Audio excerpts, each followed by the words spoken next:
सिंध जियां ज़िले सांगड़ जो तालुको टंडो आदम बि समाजी बुराइयुनि जे वर चढ़ियल।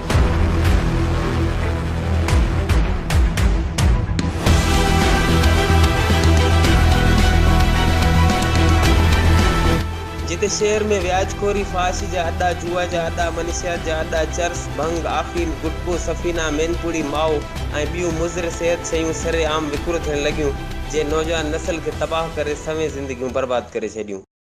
उते फाशी ऐं जुआ में केतिरनि ई माण्हुनि पंहिंजूं ज़मीनूं, कारोबार ऐं ॿियूं मिल्कियतूं तबाह करे छॾियूं ऐं उन्हनि जा ॿार तालीम हासिल करण बजाए मजबूरनि होटलनि, दुकाननि ऐं भठनि ते शदीद मुशक़त वारो कमु करण ते मजबूर, जेको पिणु चाइल्ड प्रोटेक्शन मुताबिक़ हिकु कानूनी ॾोह आहे।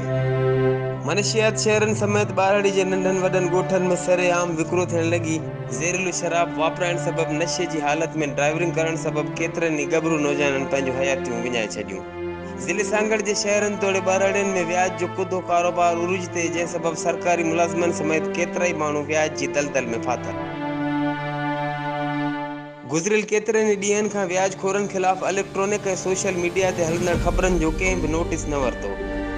गुटको, सफ़ीना, मेनपुड़ी ऐं ॿियनि मुज़र सेहत शयुनि जे आम वाहिपे सबबि स्कूली ॿारनि खां वठी हर उमिरि जो फ़र्द नशे जो आदी बणियल, जंहिं सबबि हज़ारे नौजवान कैंसर, फिफड़नि, गुर्दनि, कारीसाई जहिड़नि मूज़ी मर्ज़नि में मुब्तला थी विया।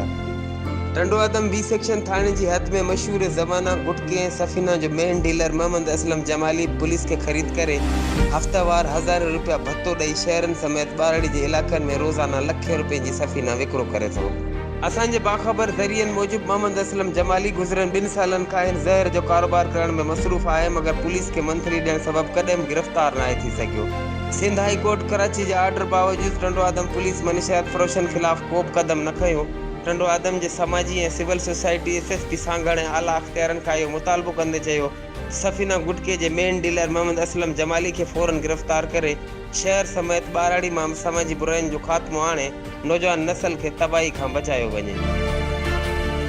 Ali Jafri Solanki, HRJDO news, Hyderabad.